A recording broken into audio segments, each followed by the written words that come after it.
I'm at home now, so today I thought I'd do something a little bit different, and I welcome you into my home and my kitchen and do a request that a few of the parents have asked me to do, and that is show for my banana cake. So first of all, I'm going to go and wash my hands quickly, and not because of the corona.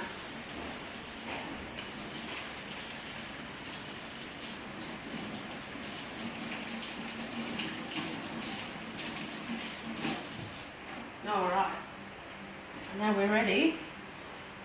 I'll explain to you what you're going to need. A few bits and pieces, which are a measuring cup, a small saucepan or a bowl if you're going to use the microwave, I'll explain that later, a knife, a teaspoon, a couple of forks and a whisk. And you'll need, sometimes I use a muffin tray, but today I'm going to do banana bread, so I'm going to use a loaf. Some Good Bake, which is a baking parchment paper, butter, vanilla essence, 2 eggs. Actually the recipe calls for 1 egg, but I find that if you use 2 you get a better consistency in the bread. Some baking soda, some salt, and of course bananas. Now these two look like they're really horrible and whatever, but actually they're still quite firm, and to be honest, the more ripe your bananas are, the better the banana cake will taste. So we've got sugar, some basic wheat flour, and here I've got some slithered almonds. Sometimes I put in walnuts and sultanas, or currants as some people might call them, and a couple of bowls.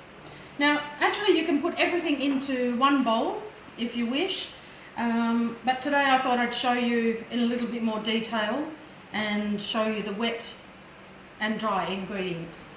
So, to get started, I will take my butter. Now you need around 70 grams of butter. Now, I have to be honest with you, I know that baking is chemistry, it's not really my thing, but I do a lot of guesstimating.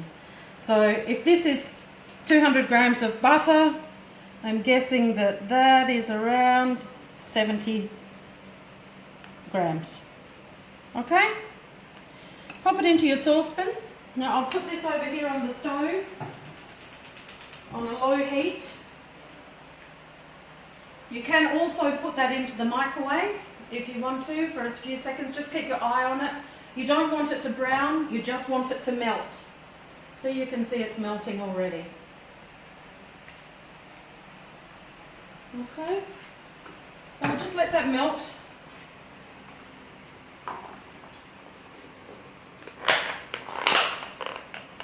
While I'm doing that, I'll take my 2 eggs.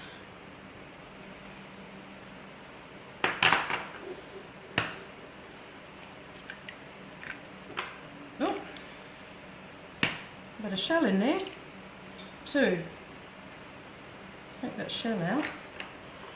Alright, now you need I usually use a fork because you want to whisk that quite quickly, and then we'll come back and whisk it again a little bit later because I want it really, really frothy.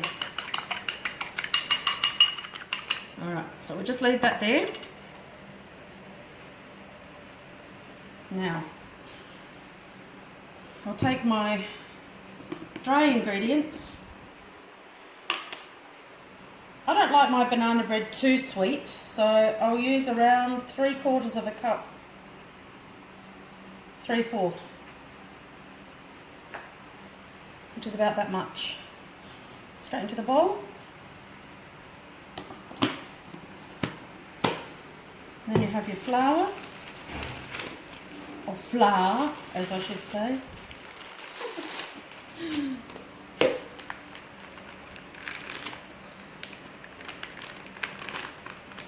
And we need 2 cups of all-purpose flour.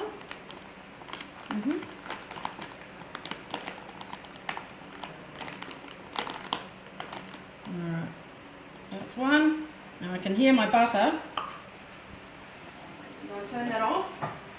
You can see here that it's not quite melted, but melted good enough, all right? So I'll just pop it back over here on the stove and it will melt completely. Now, for the other cup,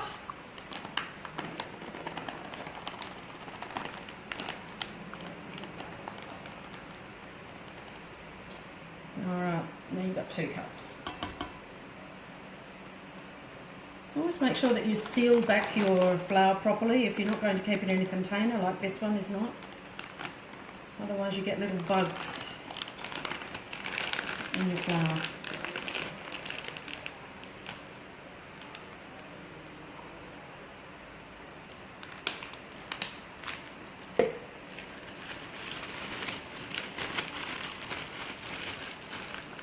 Alright, now, I've got a teaspoon of salt, normal iodized salt. And we need about a teaspoon of bicarbonate soda, which is about that much. Okay.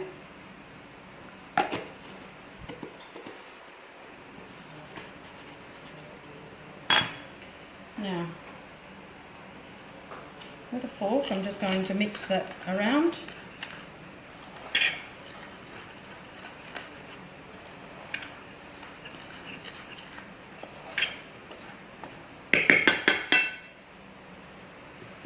This is all done by hand, so it's not so important that everything is, as long as everything's mixed properly, it's okay. I'll take these 2 bananas here because, as I said, if they're really ripe, I just use the little bananas here. You can use whatever you have. If you have big bananas, use those. So because they're a bit smaller, I think I'll use maybe 4.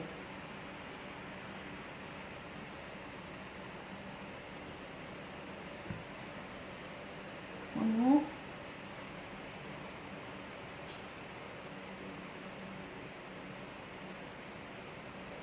Okay, just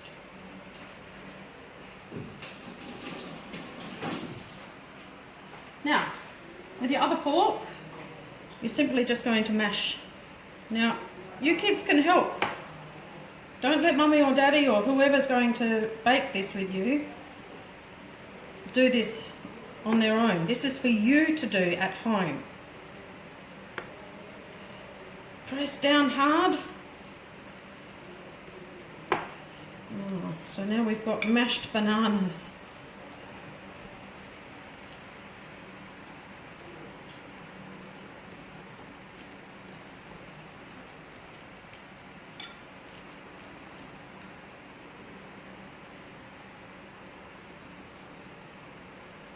Alright, so there's your mashed bananas. Now to that I'm going to add the melted butter,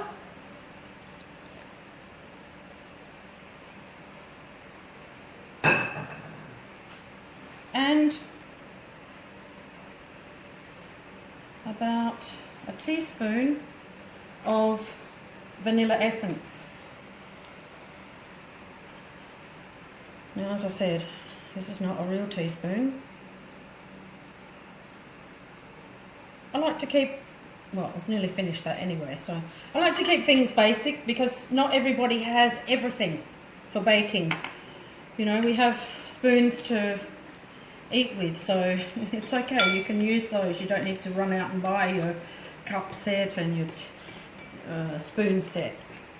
Alright, so there you've got banana, vanilla essence and melted butter.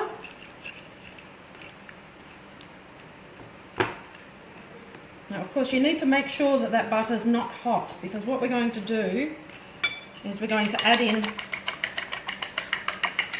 our super whisked, oh, I got excited then, our super whisked eggs.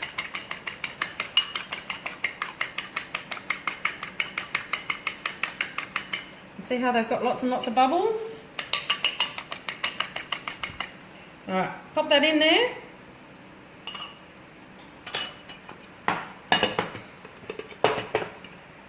And you can mix that around. Now, what I like to do is bring over the dry ingredient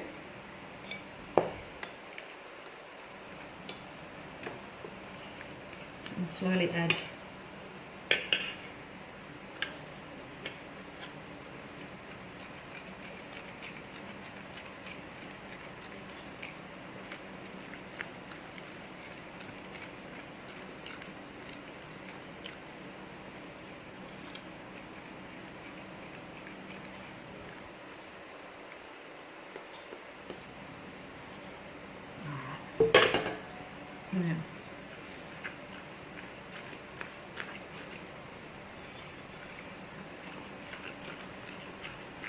Now, if you feel that it's a little bit dry, what I usually do is I usually add a little bit of oil, just regular cooking oil. But before you do that, make sure you mix it properly.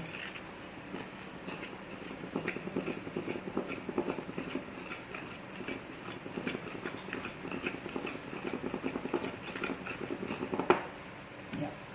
So that's a little bit dry. You get a little bit of oil.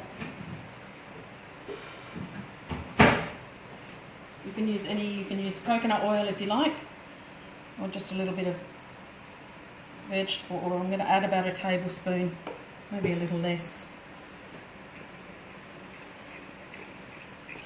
That's better.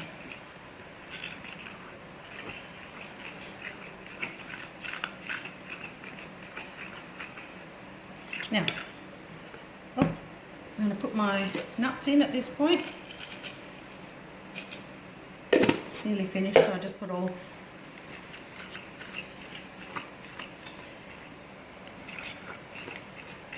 Alright, now, let's have a look here. We've got our parchment paper.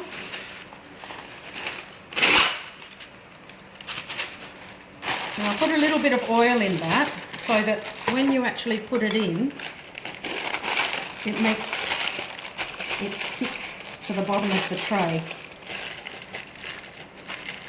Alright.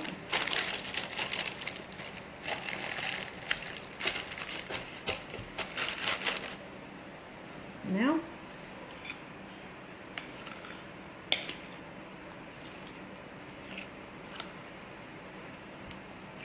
put that into your tray.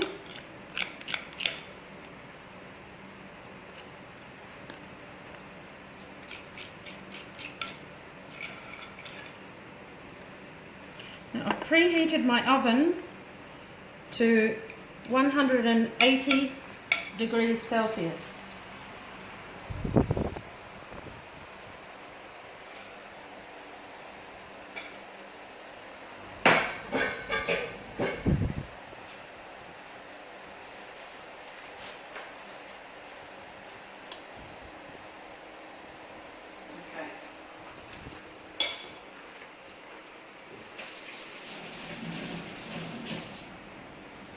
My cameraman can follow me over here.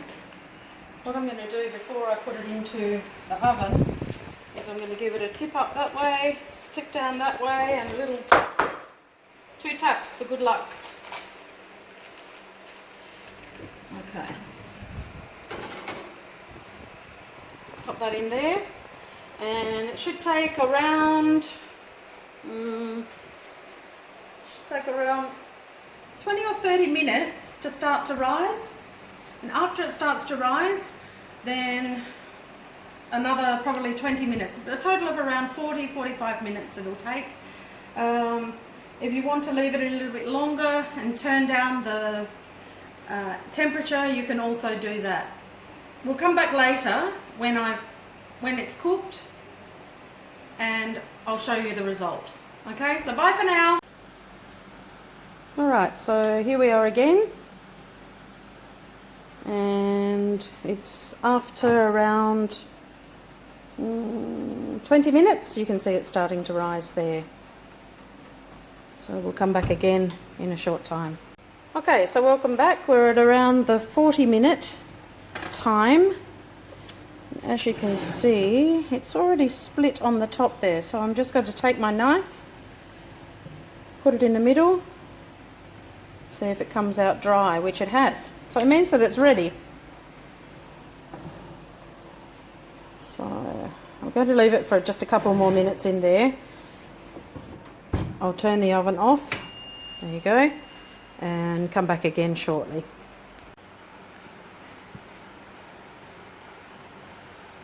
Alright, so we've passed the 45-minute line, and as I said earlier, it had split. I'd already put my knife in, and it come out nice and clean.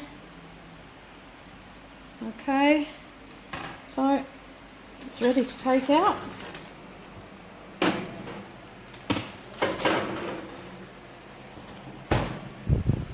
Over here, actually I have a chopping board because I have a glass top counter, so just be a little bit careful. Now normally I would leave that for 15 minutes to cool, and then I'll place it into my container. And I know that this is my favourite container because you see what happens is it's still very hot, but what happens is the paper stops it from sticking, so it comes straight out. Actually what I'll do is I'll just drop that in there with the paper and all. See? That's why that's my favourite container, because it fits perfectly. Alright, so I guess that's it. Beautiful banana cake. Time for a cup of coffee or a glass of milk. See you. Hope you enjoyed the video and hope you can make some beautiful banana bread, or as I said, pop it into your muffin tray and you get individual little muffin trays, little muffins. So we'll see you next time. Bye.